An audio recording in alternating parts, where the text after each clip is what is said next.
Welcome back to Paramount coaching. आज हम लोग फिर एक इलेक्ट्रोस्टैटिक्स का दूसरा सब यूनिट स्टार्ट करने जा रहे हैं। इलेक्ट्रोस्टैटिक्स का फर्स्ट सब unit charges and Coulomb's law मैं इसको समाप्त कर चुका हूं। अगर आप वो वीडियोस आप नहीं देखे हैं तो आप वो वीडियोस जरूर देख लीजिए। जो दूसरा सब यूनिट है वो क्या है? विद्युत क्षेत्र, गॉस का प्रमेय तथा उसके अनुप्रयोग। मैं हम लोग इसमें पढ़ने वाले क्या है? इलेक्ट्रिक फील्ड के बारे में पढ़ने वाले हैं और मेन रूप से गॉसेस थ्योरम और उसका एप्लीकेशन पढ़ने वाले हैं। बहुत काफी इंपॉर्टेंट है गॉसेस थ्योरम। आगे जानेंगे गॉसेस थ्योरम क्या है। इसके पहले मैं हम लोग इलेक्ट्रिक फ्लक्स के बारे में भी इसमें पढ़ेंगे कि इलेक्ट्रिक फ्लक्स क्या है और उस फ्लक्स से ही रिलेटेड क्या है गॉसेस थ्योरम है। ठीक है, तो गॉसेस थ्योरम के बारे में जानेंगे, लेकिन उससे पहले हम लोग जानेंगे इलेक्ट्रिक फील्ड या इलेक्ट्रिक फील्ड इंटेंसिटी। ठीक है, तो हम लोग सबसे पहले समझते हैं कि इलेक्ट्रिक फील्ड आखिर क्या है। यानी कि सबसे पहले हम क्या समझेंगे, इलेक्ट्रिक फील्ड क्या है। What is electric field?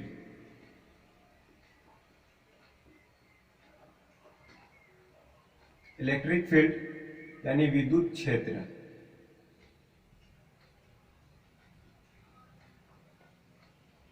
देखें, इसका नाम ही है विद्युत क्षेत्र, इलेक्ट्रिक फील्ड। इलेक्ट्रिक कहने का मतलब कि चार्ज के कारण, इलेक्ट्रिक बना किससे है? इलेक्ट्रो से, है ना। इलेक्ट्रो इट मींस चार्ज, यानी कि चार्ज के कारण कुछ फील्ड बन जाता है। उसके आसपास कुछ क्षेत्र होते हैं जिसमें किसी दूसरे चार्ज को लाने पर वो आकर्षण या प्रतिकर्षण बल का अनुभव करता है।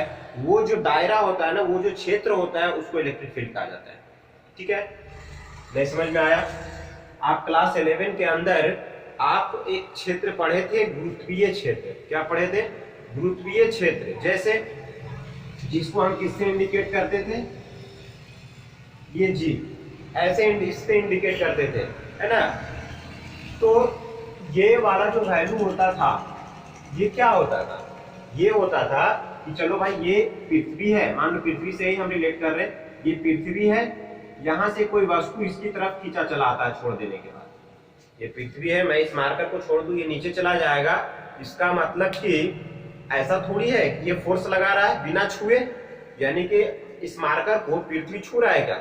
अरे ऐसा तो नहीं है ना कि पृथ्वी धरती माता से कुछ कोई हाथ निकल करके आता है और इसको कहता है चल तू आ जाएगा। ऐसा तो होता नहीं है। तो होता क्या है, यानी कि इसमें ऐसा होता है बिना संपर्क, बिना कांटेक्ट के फोर्स लगता है ना। विदाउट कांटेक्ट एक फोर्स लगता है जो उसकी तरफ खींचा चला जाता है, खींच लेता है अपनी तरफ। कोई संपर्क नहीं होता है किसी चीज के अंदर, यानी बिना संपर्क के फोर्स लगता है, असंपर्की बल जिसको कहते हैं। कोई संपर्क नहीं होता है, बिना कांटेक्ट के फोर्स लगता है, जिससे कोई हाथ निकल कर नहीं आता है खींचने के लिए। तो पृथ्वी आखिर उसको कैसे खींच ले रहा है? तो उसका प्रभाव है ना। मतलब पृथ्वी का यहाँ तक प्रभाव है यहाँ पे, जिसके कारण वो उस प्रभाव में फोर्स लगा रहा है, उस क्षेत्र में फोर्स लगा रहा है, और वो उस फोर्स के कारण पृथ्वी की तरफ खींचा चला जा रहा है। क्या अंतरिक्ष में भी कोई वस्तु को मैं छोड़ दूंगा स्पेस में, है ना, पृथ्वी के गुरुत्वीय क्षेत्र के बाहर अंतरिक्ष में भी कोई वस्तु मैं छोड़ दूंगा, तो क्या वो पृथ्वी खींच लेगा? उसको नहीं खींच पाएगा। ठीक है, तो आखिर इसका कारण क्या है? तो किसी भी वस्तु का द्रव्यमान है, उस द्रव्यमान का एक अपना क्षेत्र होता है जहां से वो आकर्षण या आकर्षण कर सकता है ना। तो द्रव्यमान वाले में तो सिर्फ आकर्षण होता है, तो वो एक क्षेत्र बना रहा है। तो पृथ्वी का भी एक अपना क्षेत्र है जिसको हम क्या कहते थे? गुरुत्वीय क्षेत्र, जहां से वो अपनी केंद्र की ओर किसी वस्तु को आकर्षित कर सकता है। लेकिन उस क्षेत्र के बाहर अगर कोई वस्तु चला जाए, जैसे स्पेस अंतरिक्ष में चला जाए, तो वहां से उसको वो आकर्षित नहीं कर सकता है। ठीक है, तो ऐसे ही जैसे पृथ्वी का एक क्षेत्र है, ऐसे ही कोई चार्ज, अब यहाँ पे इसको हम पृथ्वी के कारण जो क्षेत्र उत्पन्न हो रहा था, उसको हम क्या कहते थे? गुरुत्वीय क्षेत्र। जी, गुरुत्वीय क्षेत्र कह देते थे। लेकिन अगर यहाँ पे कोई चार्ज रखा है, पॉइंट चार्ज, ऐसा चार्ज है पॉइंट चार्ज, बिंदु आवेश, यहाँ पे कोई चार्ज रखा है Q, इस चार्ज के कारण इस चारों तरफ कोई क्षेत्र उत्पन्न हो जाता है। इसके चारों तरफ एक क्षेत्र उत्पन्न हो जाएगा जिसमें कि किसी अन्य आवेश, अब आवेश किस पर बल लगाता है? अरे चार्ज किस पर बल लगाएगा? पीछे हम लोग चार्ज के बारे में काफी जानकारी ले चुके हैं। तो चार्ज किस पर फोर्स लगाता है? चार्ज फोर्स लगाता है हमारे ऊपर, क्या नहीं, न्यूट्रल बॉडी पे चार्ज फोर्स नहीं लगा सकता है। चार्ज किस पे फोर्स लगाएगा? चार्ज पे। चार्ज फोर्स लगाएगा चार्ज पे। अरे एक चार्ज है प्लस, कोई दूसरा चार्ज भी प्लस होगा तो इस पे फोर्स लगाएगा, या माइनस होगा तो फोर्स लगाएगा। इस पे फोर्स लगाएगा, इस तरफ भगाएगा इसको, और इसको अपनी तरफ क्या होगा, खींचेगा। तो चार्ज फोर्स किस पे लगाएगा? चार्ज के ऊपर। ये चार्ज का एक क्षेत्र है, इसमें कोई अन्य चार्ज लेकर के आए, अगर इसके अंदर कोई दूसरा चार्ज लेकर के आते हैं, इस क्षेत्र के अंदर कोई दूसरा चार्ज लेकर के आते हैं, तो ये चार्ज इस पर क्या करता है, एक फोर्स लगाता है, ठीक है। लेकिन इससे बाहर इस पे फोर्स का अनुभव नहीं हो रहा था। जैसे ही यहाँ पे मैं इसको, चलिए क्यू नॉट पहली स्थिति में यहाँ था, जैसे ही धीरे धीरे धीरे धीरे मैं इसको यहाँ पे लाया, अब इस पे ये एक बल का अनुभव होना शुरू हो गया, और वो बल का अनुभव शुरू होना हो गया। ये क्यू भी प्लस है, ये भी प्लस है, तो जो बल का अनुभव होगा वो किस तरफ होगा, इस तरफ। इस तरफ एक फोर्स का अनुभव हो रहा है, इस क्यू को इस तरफ एक फोर्स का अनुभव होने लगा। जैसे इस क्षेत्र में आया, अगर और इधर लाते हैं तो और ज्यादा काफी फोर्स लगता है, तो यहाँ पर से अगर फोर्स लगना शुरू हुआ, इसका मतलब कि ये इसका क्या है, यहाँ पर इसका इलेक्ट्रिक फील्ड जनरेट हो चुका है, यानी यहाँ तक इसका क्षेत्र क्या है, फैला है, विद्युत क्षेत्र फैला है। यानी इसी को हम, ये जो आवेश के कारण यानी चार्ज के कारण एक क्षेत्र उत्पन्न होता है, जिसमें एक अन्य चार्ज को लाने पर उस वो अट्रैक्शन या रिपल्सन फोर्स का अनुभव करता है, आकर्षण या प्रतिकर्षण बल का अनुभव करता है, उस क्षेत्र को ही क्या कहा जाता है, इलेक्ट्रिक फील्ड कहा जाता है। ठीक है, क्लियर है? तो मैं इसको यहाँ पे लिख देता हूं, चलिए मैं यहाँ पे लिख देता हूं, किसी बिंदु आवेश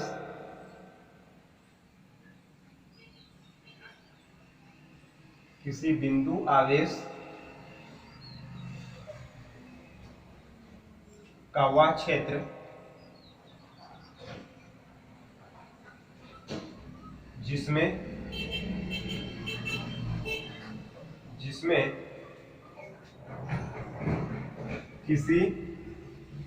जिसमें किसी अन्य आवेश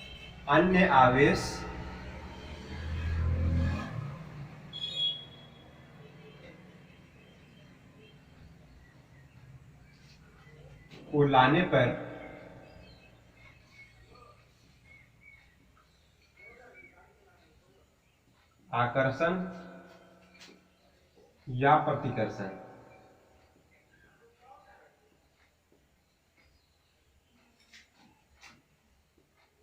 या प्रतिकर्षण बल का अनुभव होता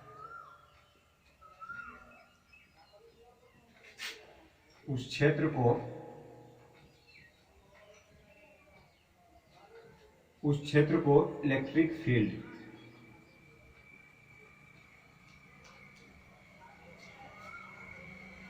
यानी कि विद्युत क्षेत्र कहते हैं।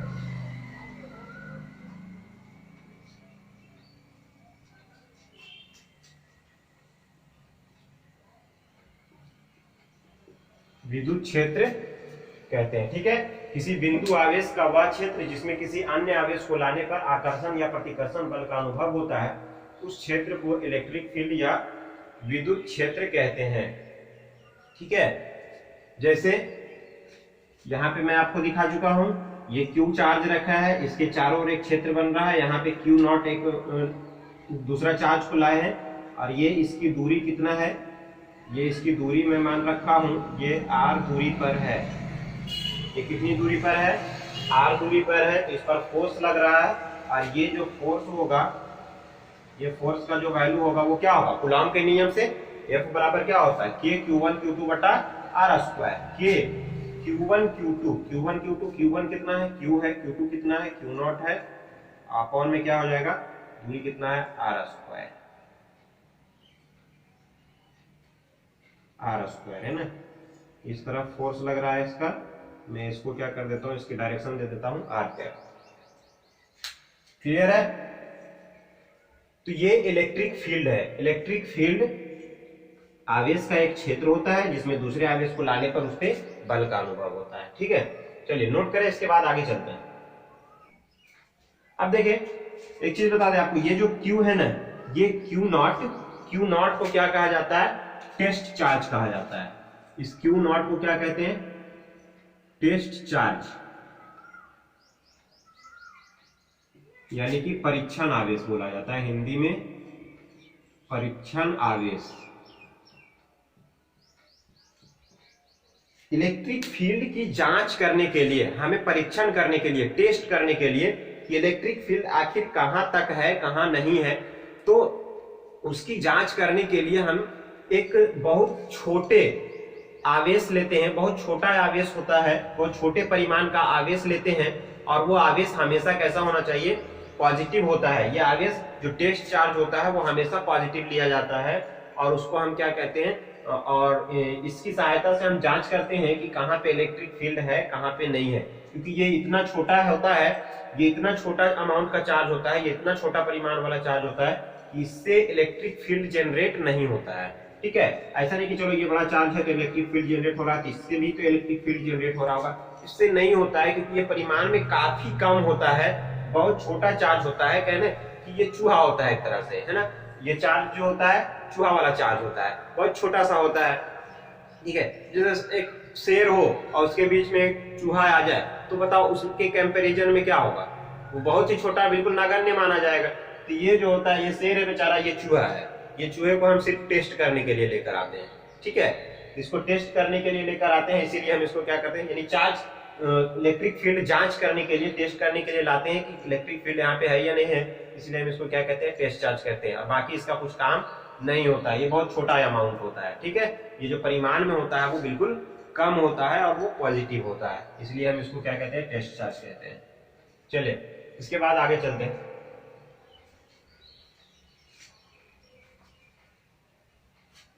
देखिए इलेक्ट्रिक फील्ड, इसके बाद में लिख रहा हूं electric field intensity. Electric field intensity, विद्युत क्षेत्र की तीव्रता।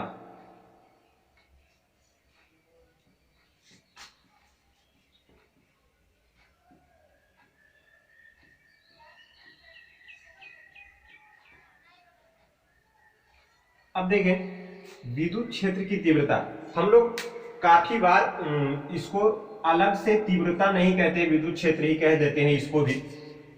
अगर हम भी ऐसा बोलेंगे बीच बीच में तो आप सीधा इसको समझेंगे, इस डेफिनेशन से हमको कोई मतलब है ही नहीं, ये सिर्फ बस समझने के लिए था कि क्षेत्र किसको कहते हैं। ठीक है, लेकिन अब हमें जो मतलब है वो किससे है? इंटेंसिटी से मतलब है, किससे मतलब है? इलेक्ट्रिक फील्ड इंटेंसिटी से मतलब है। अब देखिए मैं आपको बताता हूं इलेक्ट्रिक फील्ड इंटेंसिटी है क्या, आखिर होता क्या है। ये यहाँ पे क्यू चार्ज रखा है, इसके चारों ओर का मान लीजिए क्षेत्र है, ये इसके चारों ओर का क्षेत्र है, यानी जिसको हम इलेक्ट्रिक फील्ड कहेंगे, ये विद्युत क्षेत्र है। यहां पे एक चार्ज लाते हैं क्यू नॉट इस जगह पे, तो इस पे फोर्स लगेगा कुछ, मान लेते हैं इस पे फोर्स लगा कितना? हाफ न्यूटन का। कितना फोर्स लगा यहाँ पे? अभी ये दूरी कितना है इसका? ये दूरी r है, हाफ न्यूटन पे। इसको मैं थोड़ा सा और इसके अंदर क्षेत्र पे लेकर आया, अब यहाँ पे लेकर आया क्यू नॉट। अब यहाँ पे अगर हम लाते हैं तब क्या इस पे फोर्स वही रहेगा? अब देखो Q और Q ये दोनों तो सेम है, लेकिन मैं R को कम कर रहा हूं, दूरी इसका कम कर रहा हूं। अभी दूरी इतना था, अब दूरी कितना है? कितना है? तो क्या फोर्स बराबर रहेगा?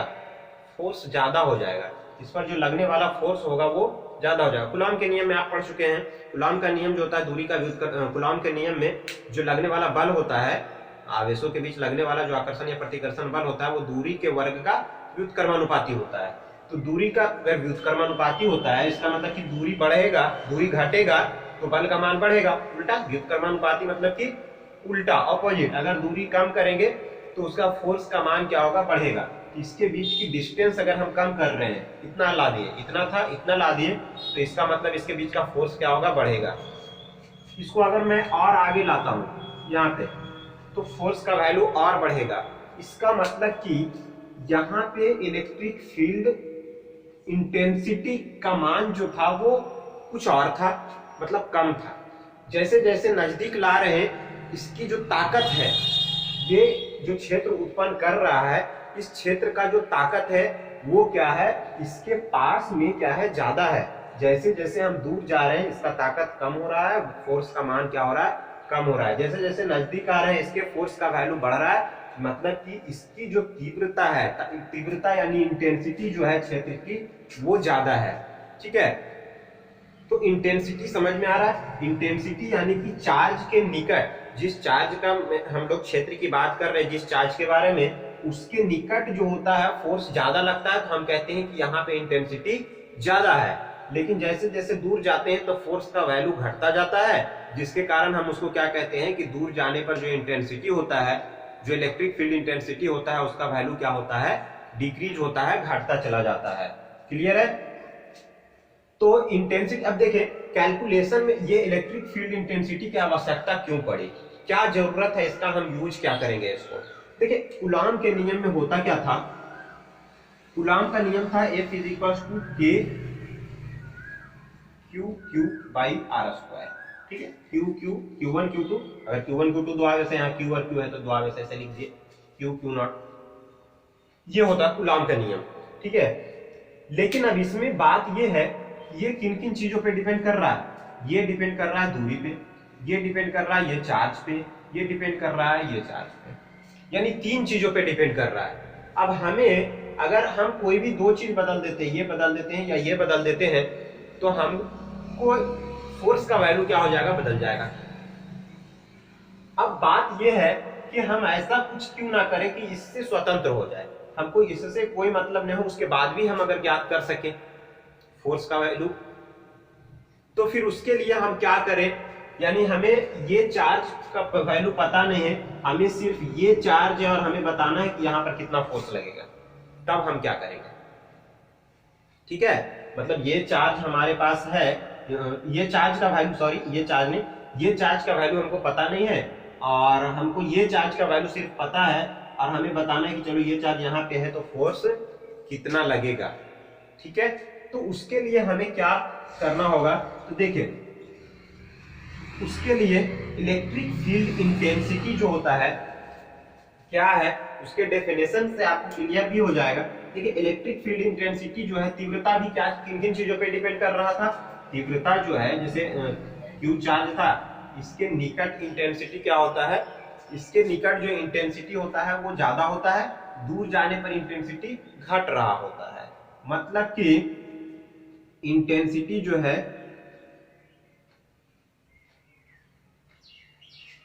निकट है, दूरी कम है, ज्यादा है, दूरी बढ़ेगा तो इंटेंसिटी घटेगा, है ना, दूरी बढ़ेगा तो उसका जो फोर्स होगा वो क्या हो जाएगा, घटेगा।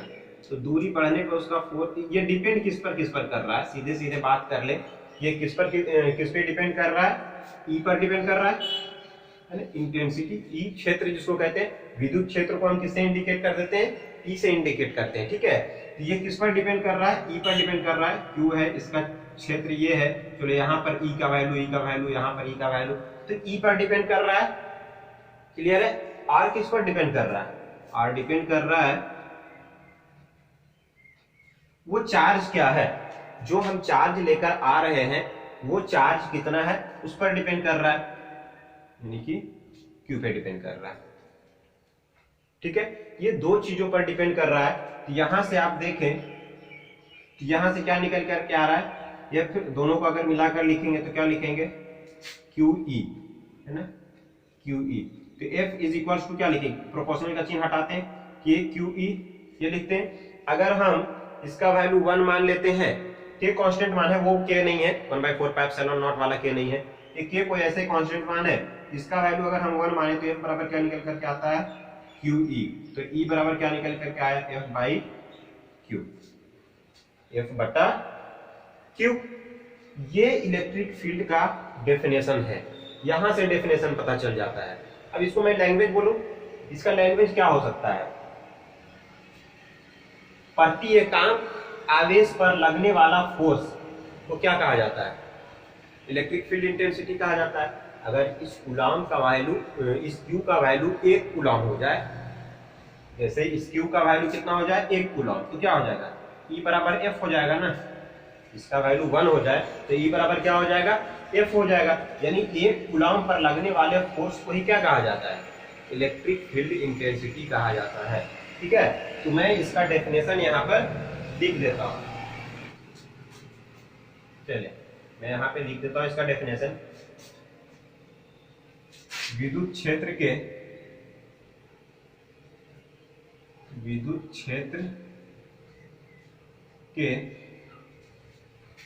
किसी बिंदु पर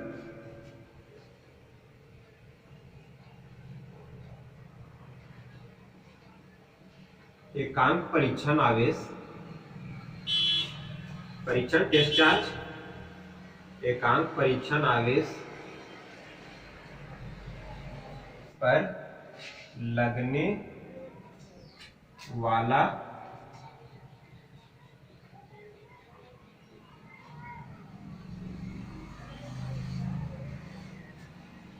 विद्युतीय बल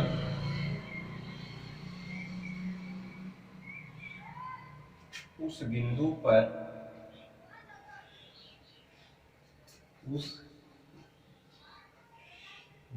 पर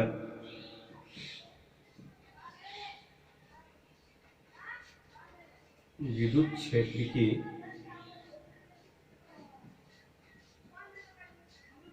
तीव्रता कहलाता है।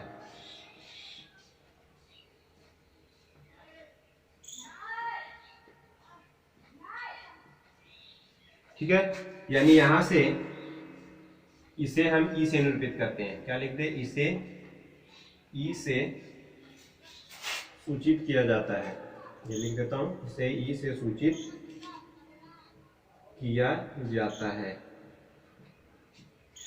तो E बराबर होता क्या है? अच्छा, E एक सदिश राशि है ना, अभी पता चलेगा। E जिसे E से सूचित किया जाता है, परिभाषा क्या? अभी क्या निकल करके आया था? F/Q, ये निकल करके आया था। इसका 1 कूलम, तो E बराबर F, यानी प्रति एकांक परीक्षण आवेश पर लगने वाला फोर्स जो होता है वही क्या कहलाता है? उस बिंदु पर विद्युत क्षेत्र की तीव्रता कहलाता है। तो F भी तो सदिश राशि है ना, इसके लिए इस पे एरो का निशान लगाए। एक सदिश और एक अदिश का गुणनफल क्या होता है? सदिश होता है ना, क्लास 11 में आप पढ़े हैं। एक सदिश एक अदिश का गुणनफल सदिश होता है, इसलिए E क्या है? एक वेक्टर है, सदिश राशि है। ठीक है, ये इसका डेफिनेशन हो गया। अब देखिए E का भी यहां से आप देख सकते हैं कि SI वैल्यू क्या हो सकता है, SI मात्रक क्या हो सकता है। सबसे पहले तो ये एक सदिश राशि है ना, और इसका SI मात्रक क्या हो जाएगा? SI मात्रक फोर्स का SI मात्रक क्या होता है? इसका जो होता है न्यूटन, और इसका क्या हो जाता है? कूलम। तो क्या हो जाएगा? न्यूटन प्रति कूलम। और इसी को आगे जाके पढ़ेंगे, इसी का SI मात्रक वोल्ट प्रति मीटर भी होता है। ठीक है, तो मैं इसको यहाँ पे लिख देता हूँ। विद्युत क्षेत्र की तीव्रता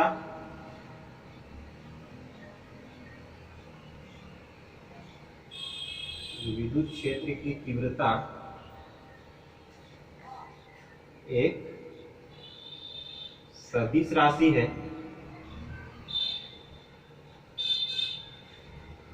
अच्छा, एक सदिश राशि है। जब सदिश राशि है तो इसकी दिशा होना चाहिए, और उसकी दिशा किस तरफ होगी? वो किस पे डिपेंड कर रहा है? कौन से दिशा वाले पे? F पे, बल पे। ये तो अदिश है, तो बल की जो दिशा होगी वही क्या होगी? विद्युत क्षेत्र की दिशा होगी। तो विद्युत क्षेत्र की तीव्रता एक सदिश राशि है, इसकी दिशा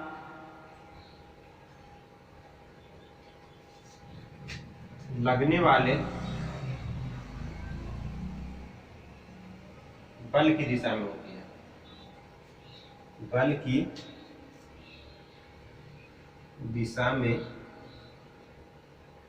होती है। ठीक है, मैं ऊपर मिटा देता हूं इसको।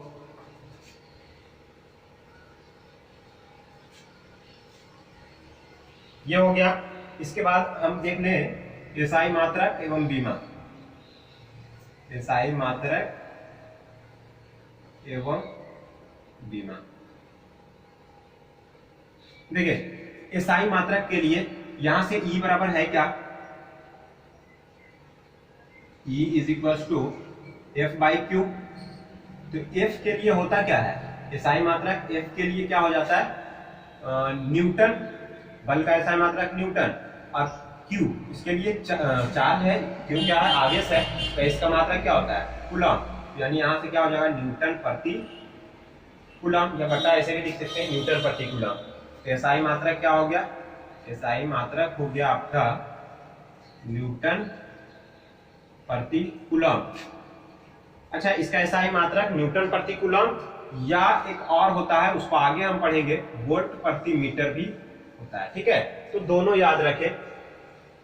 अच्छा, वीमा क्या हो जाएगा,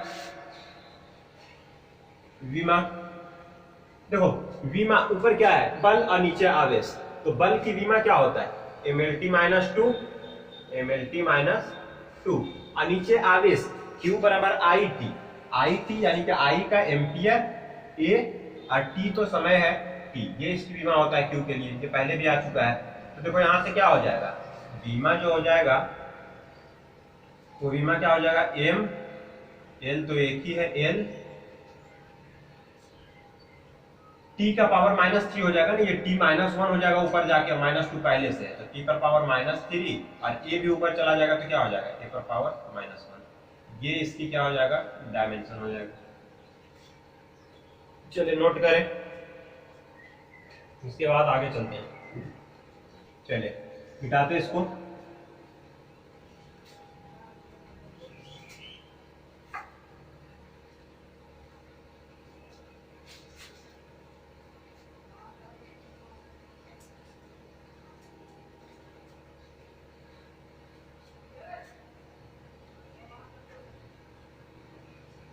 किसी बिंदुवत आवेश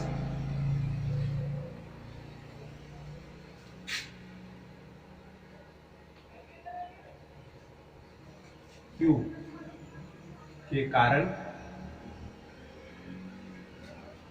r दूरी पर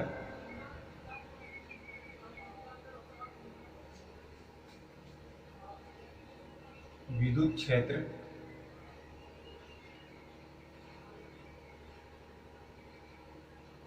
की तीव्रता का व्यंजक प्राप्त करें।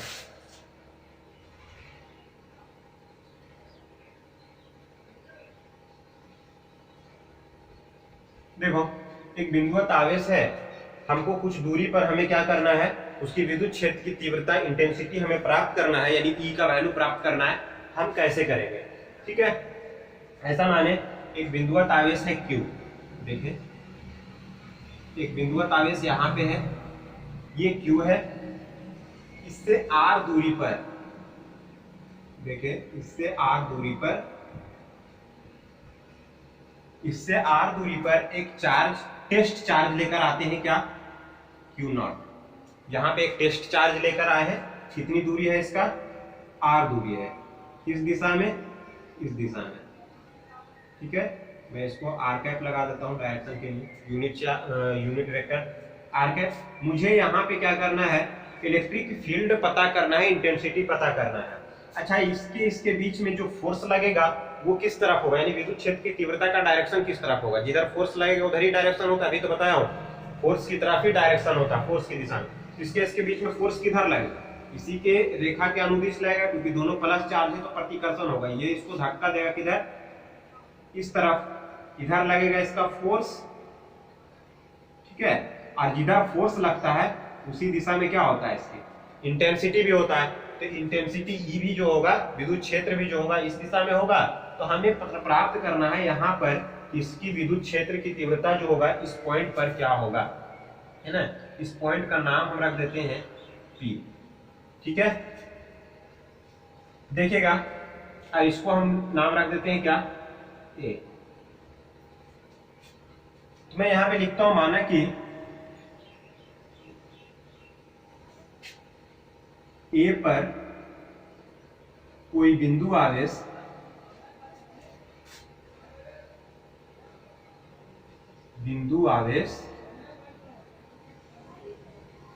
A पर कोई बिंदु आवेश Q रखा है, तथा इससे r दूरी पर बिंदु P, r दूरी पर बिंदु P है, P पर क्या करना है, विद्युत क्षेत्र ज्ञात करना है। विद्युत क्षेत्र ज्ञात करना है,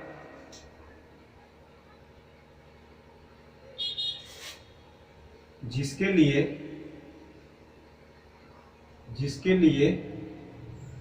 एक परीक्षण आवेश,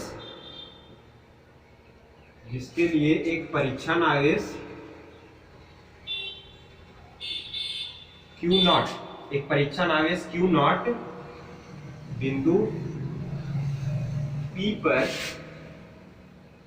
लेकर आते हैं,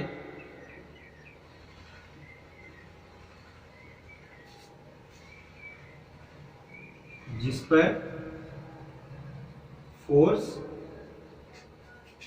F लगता है ना। चलिए मैं इतना लैंग्वेज लिख दिया हूं, जो बातें यहाँ पे था। यहाँ पे एक चार्ज है Q, r दूरी पर, P पर हमें इसकी तीव्रता ज्ञात करना है। यहाँ पे एक परीक्षण आवेश लेकर आए हैं जिसपे फोर्स F लगता है, ठीक है। तो देखो कूलॉम के नियम से होगा क्या, कूलॉम के नियम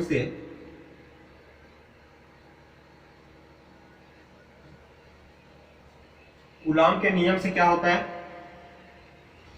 F इज इक्वल टू क्या होता है, K Q1 Q2 बटा R स्क्वायर। इसके बीच में जो लगने वाला फोर्स का वैल्यू होगा, ये जो F का वैल्यू होगा वो कितना होगा, K Q अपॉन में R स्क्वायर, Q0 अपॉन में R स्क्वायर। ये तो कूलॉम का नियम है, ठीक है। तो कूलॉम के नियम से ये हो गया इक्वेशन फर्स्ट। अच्छा, इस पे E का वैल्यू क्या होगा, E बराबर होता क्या है, E बराबर होता है F बाई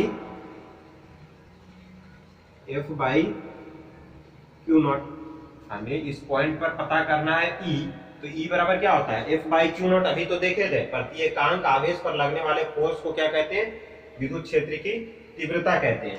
तो यहां से देखो क्या निकल कर रहा है, F इज इक्वल टू, यहां से क्या निकल कर क्या है, F is equal to EU0। ये इक्वेशन क्या हो गया, सेकेंड हो गया। F इज इक्वल टू क्या हो गया, ये इधर मल्टीप्लाई हो जाएगा ना, तो EQ0, ये इक्वेशन फर्स्ट हो गया। अच्छा, दोनों मतलब सिस्टम तो वही है, सिस्टम यही बना हुआ है, और हम फोर्स दो तरीके से निकाल सकते हैं, एक तो इलेक्ट्रिक फील्ड का प्रयोग करके और एक कूलॉम के नियम का प्रयोग करके, ठीक है। तो सिस्टम एक ही है, इसका मतलब ये फोर्स दोनों क्या होगा, बराबर होगा। बल चाहे तो हम इलेक्ट्रिक फील्ड का प्रयोग करके निकाले या कूलॉम के नियम से निकाले, फोर्स का वैल्यू तो सेम होगा, ठीक है। ये दोनों फोर्स अगर बराबर है तो इसका यानी लेफ्ट साइड बराबर है ये दोनों इक्वेशन का, तो राइट साइड भी क्या होगा, बराबर होगा। तो मैं क्या लिख दूं, from equation first and second we get, मतलब फर्स्ट और सेकेंड से हम पाते हैं क्या कि K यानी ये और ये वैल्यू क्या हो जाएगा, बराबर हो जाएगा। EQ0 बराबर क्या हो जाएगा, ये राइट साइड K Q0 और अपॉन में R स्क्वायर, ठीक है। तो देखो यहां से Q0 और ये Q0 ये तो कैंसिल हो जाएगा ना, ये Q0 और ये Q0 ये तो कैंसिल हो जाएगा।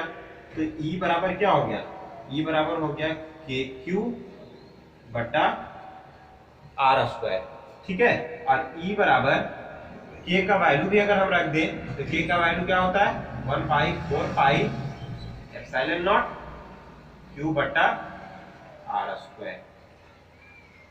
ये हो जाता है हमारा क्या, विद्युत क्षेत्र निकालने का एक फार्मूला, कि चलो E बराबर क्या हो जाएगा, 1/4 pi epsilon not Q by R square. ये Q कौन सा है, ये Q स्रोत चार्ज है। देखो दो तरह के चार्ज होते हैं, एक स्रोत चार्ज, एक टेस्ट चार्ज।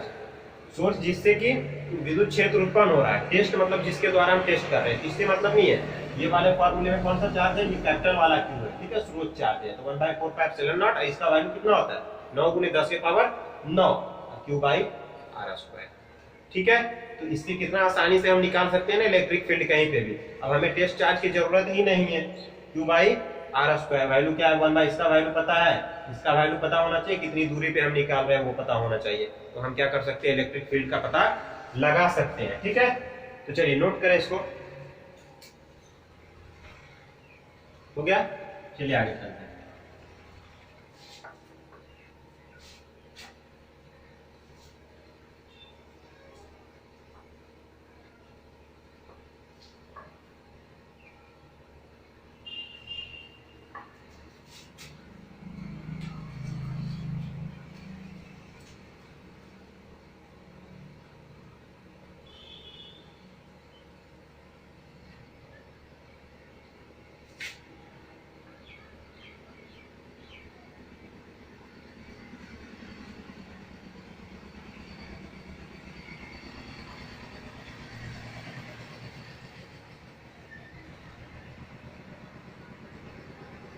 विद्युत क्षेत्र रेखाएं, इलेक्ट्रिक फील्ड लाइन। देखिए ये इलेक्ट्रिक फील्ड लाइन क्या है, अगर बहुत छोटा आवेश है, बहुत सूक्ष्म आवेश है, उसको स्वतंत्र रूप से अगर छोड़ दिया जाए तो वो जिस पथ पर अगर गमन करना शुरू कर देगा ना, ऐसी एक कल्पना किया जा रहा है कि जिस पथ पर वो गमन करेगा वही उसका विद्युत क्षेत्र रेखा होता है। जो क्षेत्र उत्पन्न होता है ना, ये क्षेत्र, ये रेखाएं अदृश्य होते हैं, हमें दिखाई नहीं देता है, लेकिन ऐसी कल्पना किया जाता है कि हाँ वो एक क्षेत्र रेखा होता है। हम लोग इसे कई एक्सपेरिमेंट से भी हम लोग देख सकते हैं, देख लेते हैं विद्युत क्षेत्र रेखाएं, या फिर हम लोग चुंबकीय क्षेत्र रेखाएं भी पढ़े क्लास 10th के अंदर, है ना, क्लास 10th में आप पढ़े होंगे फिजिक्स में चुंबकीय क्षेत्र रेखाएं बहुत सारे एक्सपेरिमेंट करते हैं कि चलो यहाँ पे एक तार है, ऐसा करते थे क्लास 10th में। देखो चुंबकीय क्षेत्र रेखाएं समझे या विद्युत क्षेत्र रेखाएं समझे, अगर उसको समझते हैं तो आप ये भी समझ सकते हैं कि इस प्रकार का एक सीट है, ठीक है, और इसमें बीच में मैं क्या कर देता हूं, होल कर देता हूं, और यहां से एक तार गुजार दिया जाता है, यहां से एक तार गुजर रहा है, ठीक है, यहां से एक वायर निकल करके आया है, और इसमें हम क्या करते हैं, करंट फ्लो करते हैं, यानी धारा प्रवाहित कर देते हैं। इसमें जब हम करंट फ्लो करते हैं, विद्युत धारा प्रवाहित करते हैं, और मतलब विद्युत धारा बाद में प्रवाहित करते हैं, यहाँ पे हम आयरन के छोटे छोटे टुकड़े को क्या करते हैं, बिखेर देते हैं। आयरन के छोटे छोटे टुकड़े को हम क्या करते हैं, इस तरह से इस शीट पर रख देते हैं,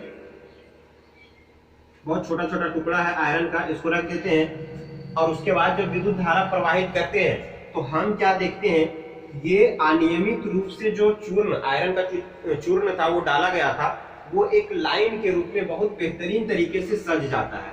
वो सजता कैसे है, देखिए कुछ इस प्रकार से, मैं बताता हूँ आपको, बिल्कुल लाइन से इसके चारों तरफ से ऐसे लाइन बनाकर क्या होते हैं, ऐसे सज जाता है,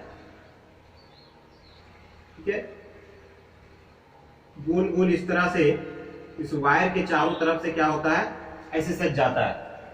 तो इससे ये पता चलता है कि इस लाइन का मतलब क्या है, इससे भी इमेजिन होता है, इससे भी पता चलता है क्या, इससे जो होता है ये कुछ रेखाएं बनाता है, जिसके कारण इस ये जो हो गया वो सज गया है। तो ये तो चुंबकीय क्षेत्र रेखाएं हम लोग का उदाहरण दे रहे थे। तो इसी प्रकार से विद्युत क्षेत्र रेखाएं भी होता है। ये एक कल्पना ही किया जाता है कि विद्युत क्षेत्र रेखाएं क्या है, तो अगर एक स्वतंत्र आवेश को, बहुत सूक्ष्म आवेश को स्वतंत्र रूप से छोड़ दिया जाए तो अपने पथ पर घूमने के लिए वो जिस पथ पर गमन करेगा वो उसका क्या होता है, विद्युत क्षेत्र रेखाएं कहलाता है।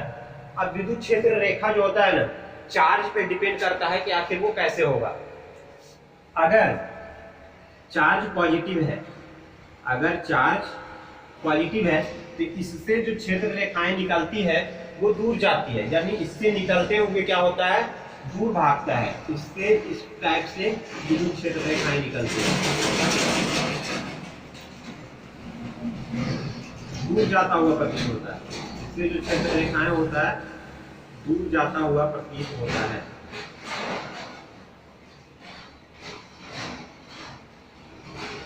ऐसा, क्योंकि ये चार्ज कैसा था, पॉजिटिव चार्ज था। अगर यही चार्ज नेगेटिव हो, अगर यही चार्ज क्या हो जाए, नेगेटिव चार्ज है अगर, सो विद्युत क्षेत्र रेखाएं इसके अंदर आता हुआ प्रतीत होता है, यानी इसके अंदर आता है, दूर से क्या होता है इसमें ऐसा आप देख पा रहे होंगे। ठीक है, तो नेगेटिव चार्ज के अंदर जो होता है वो विद्युत क्षेत्र रेखाएं प्रवेश करती है और पॉजिटिव चार्ज से क्या होती है, निकलती है। ठीक है, अब देखें, अगर ऐसा हो कि एक डाइपोल बनाता है, डाइपोल आप समझते होंगे, अगर एक प्लस माइनस चार्ज दोनों एक ही बहुत नजदीक से जुड़ा हुआ हो अगर, तो कैसा होगा, देखिए प्लस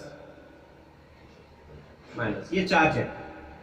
अब चुंबक देखे होंगे, क्षण चुंबक, वहां चुंबकीय क्षेत्र दर्शाते हैं, यहाँ पे हम क्या कर रहे हैं, विद्युतीय क्षेत्र दर्शा रहे हैं।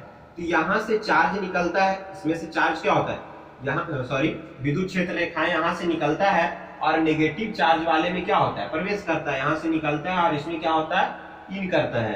तो यहां से अगर चार्ज निकलेगा, यहां से क्या होगा, चार्ज निकलेगा और इसमें क्या होगा, प्रवेश करेगा, कुछ इस प्रकार से। ठीक है, यहां से चार्ज निकलेगा और इसमें प्रवेश करेगा, ऐसे आप देख पा रहे होंगे।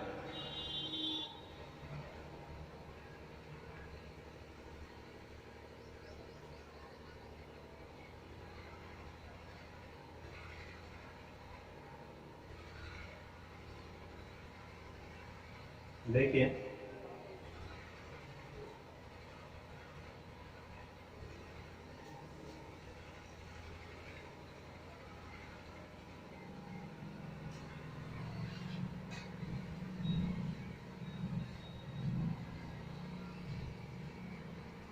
और इधर क्या हो रहा होगा, इधर से निकल के जा रहा है और इधर क्या हो रहा होगा, इधर इसके इन कर रहा है ना, इधर से आ रहा है इसमें।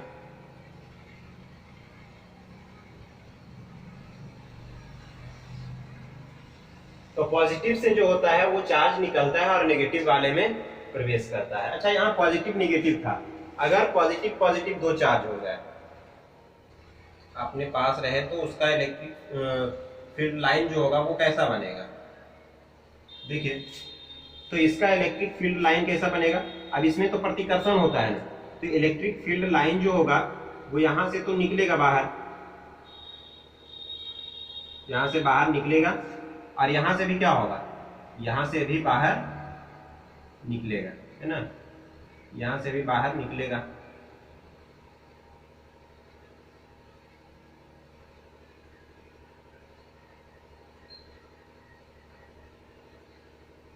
यहां से भी क्या होगा, बाहर निकलेगा, इस टाइप से।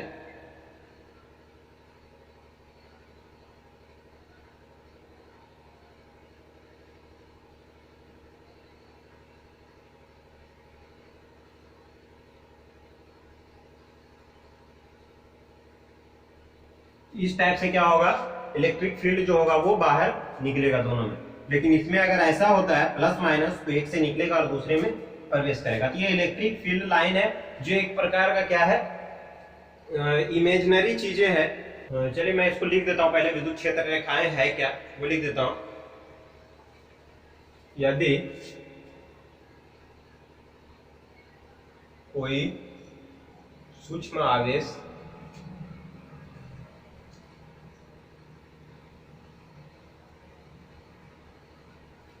यदि कोई सूक्ष्म आवेश चलने के लिए स्वतंत्र हो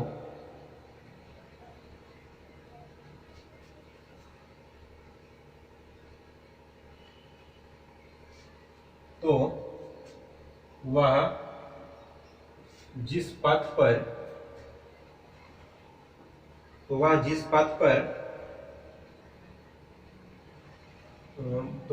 पथ से होकर चल सकता है उसी काल्पनिक पथ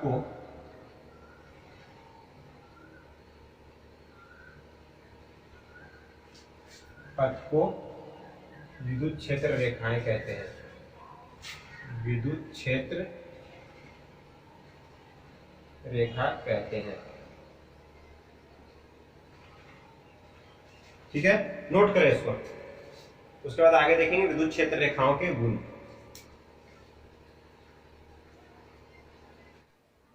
तो चलिए देखिए विद्युत क्षेत्र रेखाओं के गुण। ये 5 प्रॉपर्टीज लिखा हुआ है आपके सामने। देखते हैं फर्स्ट नंबर, विद्युत क्षेत्र रेखाएं धनावेश से उत्पन्न होकर ऋण आवेश पर समाप्त होती है। अभी देख रहे थे हम लोग देख रहे थे कि ऐसा चार्ज है, ये पॉजिटिव और ये नेगेटिव, यहां से क्षेत्र रेखाएं निकलकर किसमें प्रवेश कर रही थी, इसमें। ऐसे देख रहे थे अभी हम लोग, इस टाइप से, है ना, यहां से निकल रही है, धनावेश से निकलकर किसमें प्रवेश करता है, धनावेश से निकलकर प्रवेश करता है ऋण आवेश में। ठीक है, इस टाइप से।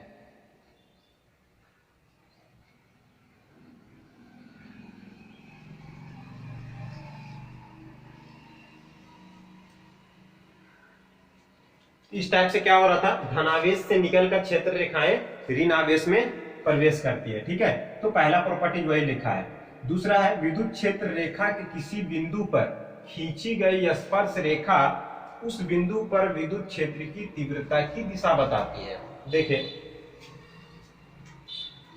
विद्युत क्षेत्र, ये एक चार्ज है प्लस क्यू, मैं विद्युत क्षेत्र रेखा की कहीं पे भी पॉइंट ले लेता हूं। यहाँ पे एक पॉइंट लेता हूं, चलो यहाँ पे एक पॉइंट है P, कहेंगे इस पर विद्युत क्षेत्र रेखाओं की दिशा बताए, इस पर दिशा बताए कि इसकी दिशा किधर हो। तो मैं इस पर क्या करूंगा, इस पे एक स्पर्श रेखा खींचूंगा। स्पर्श मतलब छूता हुआ, जैसे एक वृत्त होता है ना, तो स्पर्श रेखा ऐसे खींचते हैं ना, इस तरह से, इस टाइप से स्पर्श रेखा, यहां से इस पॉइंट से इस टाइप से। तो इस पॉइंट से एक स्पर्श रेखा कैसे खींचाएगा, ऐसे खींचाएगा, ऐसे ही तो खींचाएगा। तो इस पर जो स्पर्श रेखा, थोड़ा सा ये हो गया, इस पर जो स्पर्श रेखा होगा ऐसे खींचाएगा। तो ये स्पर्श रेखा क्या बता रहा है, ई की दिशा बता रहा है। जिस पॉइंट पे हमें निकालना है विद्युत क्षेत्र, उस लाइन के उस पॉइंट पे एक स्पर्श रेखा खींचेंगे तो वह स्पर्श रेखा क्या बताएगा, विद्युत क्षेत्र की दिशा बताएगा। ठीक है, विद्युत क्षेत्र की तीव्रता की दिशा बताती है। तीसरा पॉइंट है, यदि किसी स्थान पर विद्युत क्षेत्र रेखाएं दूर दूर हो तो तीव्रता कमजोर और पास पास हो तो तीव्रता प्रबल होती है। अब देखिए जरा इसको, जहां पे रेखाएं घनी होगी, जहां पे रेखा बहुत ज्यादा घना होगा वहां पे विद्युत क्षेत्र का मान ज्यादा होगा। रेखाएं थोड़ा दूर दूर होगा तो वहां पे विद्युत क्षेत्र की तीव्रता का जो वैल्यू होगा वो कम होगा। आप देख सकते हैं ऐसे प्रवेश कर रहा होगा ऐसे, तो तीव्रता का वैल्यू कहाँ ज्यादा है, ज्यादा मतलब आपको कहाँ दिख रहा है, विद्युत क्षेत्र रेखाएं ज्यादा गाढ़ा कहाँ पे दिख रहा होगा, ज्यादा घना चार्ज के बिल्कुल निकट में, यहाँ पे चार्ज के निकट में। तो चार्ज के निकट तीव्रता का वैल्यू ज्यादा है और इधर जो है रेखाएं क्या है, दूर दूर है, इसके यहाँ पे तीव्रता का वैल्यू क्या है, कम है। ठीक है, तो क्षेत्र रेखाएं जहाँ पे पास पास होगी, बहुत नजदीक निकट निकट होगा, वहां पे जो होगा तीव्रता का वैल्यू ज्यादा होगा, विद्युत क्षेत्र की तीव्रता। और जहाँ पे रेखाएं दूर दूर होगा वहां पे जो वैल्यू होगा विद्युत क्षेत्र की तीव्रता का वो कम होगा। ठीक है, चौथा, चूंकि ये चौथा काफी इंपॉर्टेंट है, चूंकि किसी भी बिंदु पर विद्युत क्षेत्र की एक ही दिशा हो सकती है। कोई भी बिंदु पर, मान ले इस पॉइंट पे या इस पॉइंट पे, कहीं पर भी हम निकालेंगे तो विद्युत क्षेत्र की एक ही दिशा होगी, 2-4 दिशा नहीं होगा। अगर सदिश राशि है तो उसकी मात्र एक दिशा होता है, तो एक ही दिशा होगा उस पॉइंट पर। अतः प्रत्येक बिंदु से केवल एक ही क्षेत्र रेखा गुजर सकती है। अब सोचो कि अगर एक ही दिशा है, इसका मतलब एक ही क्षेत्र रेखा गुजरेगा। अगर 2 क्षेत्र रेखा, मान लो ऐसे है और ऐसे है, 2 क्षेत्र रेखा हम गुजार देते हैं, तो इस पॉइंट पर 2 दिशा हो जाएगा। इस पर स्पर्श रेखा एक तो ऐसे हो जाएगा, इस लाइन के लिए स्पर्श रेखा ऐसे खींच सकते हैं, और इस लाइन के लिए स्पर्श रेखा कैसे खींचा जाएगा, ऐसे। अब यहाँ पे 2 दिशा हो गया ना, एक तो ये वाला और एक ये वाला, जो कि संभव नहीं है। और यही कारण है कि 2 विद्युत क्षेत्र रेखाएं एक दूसरे को कभी नहीं काटती है, जैसा कि मैं यहाँ पे ऐसे कटा दिया हूं, ऐसे कभी एक दूसरे को नहीं काटती है। अगर काट देगा तो फिर इसकी क्या हो जाएगा, यहाँ से 2 स्पर्श रेखा खींच सकते हैं और वो 2 दिशा बताएगा, और जो कि संभव नहीं है। ठीक है, और यही कारण है विद्युत क्षेत्र रेखाएं एक दूसरे को कभी नहीं काटती है, वही लिखा है। क्योंकि किसी भी बिंदु पर विद्युत क्षेत्र की एक ही दिशा हो सकती है, अतः प्रत्येक बिंदु से केवल एक ही क्षेत्र रेखा गुजर सकती है। एक बिंदु पर दो क्षेत्र रेखाएं नहीं मिल सकता। यही कारण है कि विद्युत क्षेत्र रेखा एक दूसरे को नहीं काटती है। पांचवा में है, एक समान विद्युत क्षेत्र में खींची गई क्षेत्र रेखाएं समांतर होती है और एक दूसरे के बराबर दूरी पर होती है। तो विद्युत क्षेत्र ऐसा नहीं है कि कहीं पे कम कहीं ज्यादा है, एक समान विद्युत क्षेत्र है, ठीक है, एक जैसा पूरा। मान लो ये एक क्षेत्र है और इसमें हर एक जगह विद्युत क्षेत्र की तीव्रता इक्वल है, बराबर है, ठीक है। तो इसके अंदर जो विद्युत क्षेत्र रेखा होगा वो बिल्कुल कैसा होगा, इस टाइप का होगा, समांतर होगा और बराबर बराबर दूरी पर होगा। समांतर होगा और बराबर बराबर दूरी पर होगा। जितना दूरी पर ये है उतना ही दूरी पे ये होगा, उतना ही दूरी पे ये होगा, ये होगा। ये इसकी प्रॉपर्टीज है, प्रॉपर्टीज नंबर 5। और ये लिखा हुआ है नीचे, आवेश, और काफी इंपॉर्टेंट है ये, आवेश चालक से निकलने वाली क्षेत्र रेखाएं, आवेशित चालक, यहाँ पे क्या लिख दें, आवेशित चालक से निकलने वाली क्षेत्र रेखाएं चालक के तल के लंबवत होती है। कोई आवेशित चालक है, उससे निकलने वाला जो विद्युत क्षेत्र रेखा होता है ना, वो क्या होता है, चालक के लंबवत होता है। मान लेते हैं ये एक तार है, ठीक है, इसमें से जो निकलने वाला क्षेत्र रेखा होगा वो इसके लंबवत होगा, बिल्कुल ऐसे होगा, ठीक है, बिल्कुल परपेंडिकुलर लंबवत होगा। ये मान लो एक चादर है, तो इससे जो निकलने वाली क्षेत्र रेखा होगा वो बिल्कुल इसके लंबवत होगा, ठीक है, क्लियर है।